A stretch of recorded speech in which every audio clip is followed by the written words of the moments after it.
Hello guys, magandang araw sa inyong lahat. Ngayon naman, ituturo ko sa inyo kung paano mag-assemble and disassemble ng HP notebook. Siyempre, ang requirements is ang laptop na HP, and then mayroon tayo ditong dalawang screwdriver. Itong isa is Phillips screwdriver. Ito naman isa is flat screwdriver. And mayroon tayo dito lalagyan ng mga screws. Ito. And meron tayong yung color blue is anti-static mat. So let us start for the disassemble of the HP notebook. So ang unang gagawin natin guys is tatanggalin natin yung cover niya sa ilalim ng HP. So nandito yun sa likod. And gagamitin natin yung flat screwdriver para tanggalin yung mga screws. Tanggalin na natin. Mas maigi na may magnet yung screwdriver po ninyo.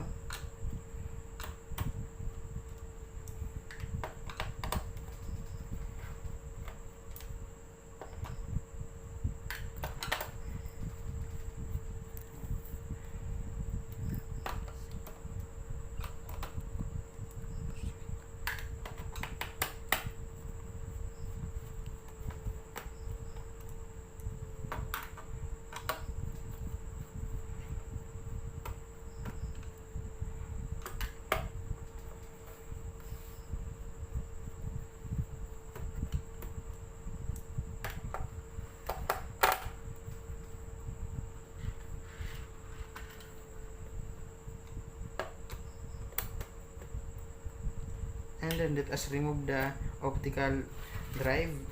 Ito yan. And dalhin natin sa gilid. And then yung battery, tanggalin natin siya. Yung battery ng laptop.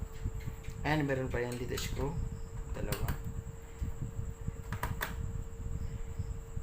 So be careful po sa pagtatanggal ng mga screws. Hindi siya kailangan ng straight.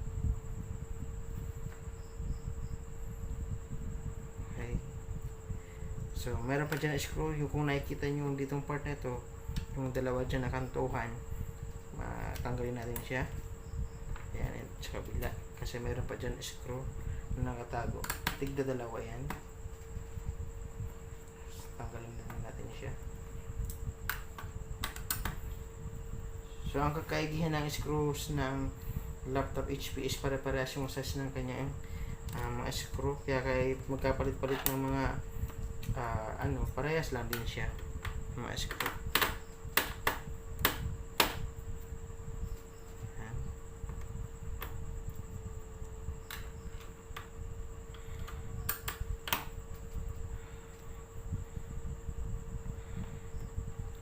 Okay. So ayan, natanggal na natin lahat ng screw, mga screws ng laptop, and then gagamitin natin yung flat screwdriver to remove the cover. So ito na, tanggalin natin yung cover laptop gamit yung flat screwdriver. Pwede na siya, basta be careful lang yung pag gamit ng screwdriver para hindi ma-damage yung sa loob niya. And then ito na, so natanggal ko na yung cover ng HP laptop notebook natin. Ayan. So ito na yung laman ng buong HP notebook. Ito yung hard drive niya. Andito yung speaker, dalawa, right and left. Speaker, dito yung right, ito na yung left. And then ito yung RAM niya, 4 GB RAM. Yung RAM natin. And then ito yung color blue is yung motherboard. So fanless siya. So itong motherboard, ang ano niya, ang description niya is fanless. So wala siyang fan na makikita. And then meron dito CMOS battery. Okay, so tingnan natin kung ilan yung capacity ng hard drive. So let us remove the hard drive. Ayan. So yung hard drive, tanggalin natin siya. So dahan-dahan lang. Ayan. And yung Toshiba, nasa ano siya, Toshiba, ang capacity niya is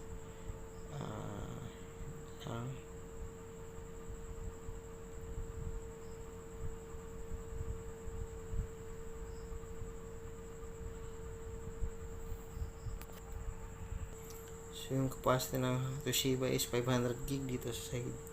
500 gig. Okay. So ito yung slot ng hard drive. So ayan na. So ito na yung ito yung lalagyan, itong port na ito lalagyan niya na optical drive. Ito naman SATA port for the hard drive, or pwedeng i-convert natin siya sa SSD. Okay, ito yung portion ng para sa video card. Ito, video card. And then ano pa? Yung mga port ng USB port meron dito sa right and meron dito sa left. Sa left makikita yung sa VGA port, LAN port, and yung mga kasamang HDMI and other ports ng USB port. Ito na yun, naman yung sa memory card or the memory card or yung yung SD card. Pwede po dito i-slot po siya. Okay, so ang slot ng RAM is isa lang po siya. Slot ng RAM, 4 gig siya. Okay, so after natin na ma-disassemble, ibabalik na naman natin siya for the assemble the HP notebook. So how? Siyempre, kung ano yung mga unang tinanggal natin, yun din ang mga unang ibabalik natin. Okay, so unahin natin ang hard drive. So be careful lang, maingat lang sa pagbalik niya.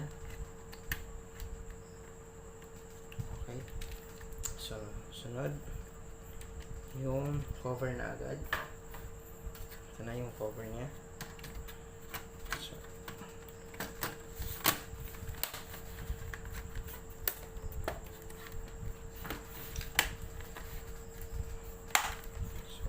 Dapat is naka-fix lahat siya, mapa right or left.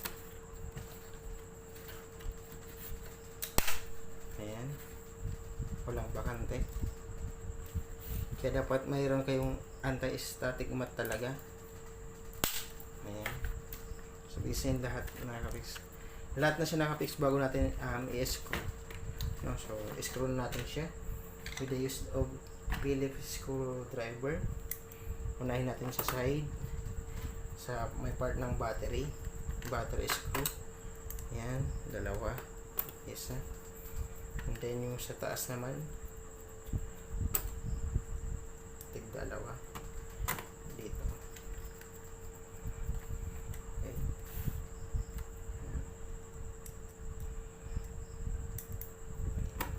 Dalawa siya.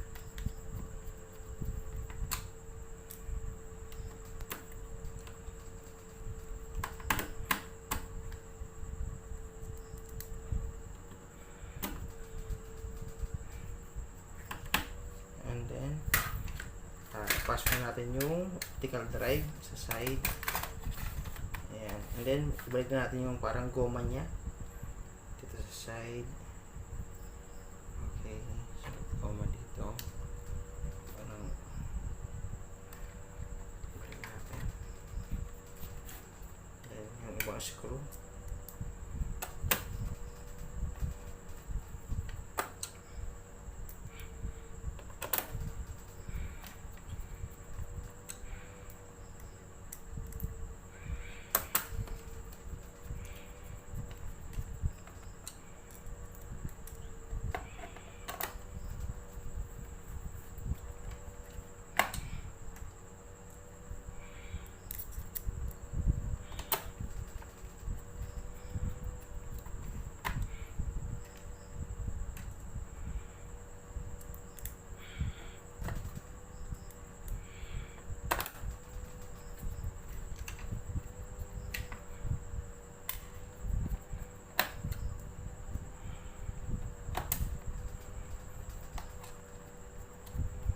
Then last one for the screws.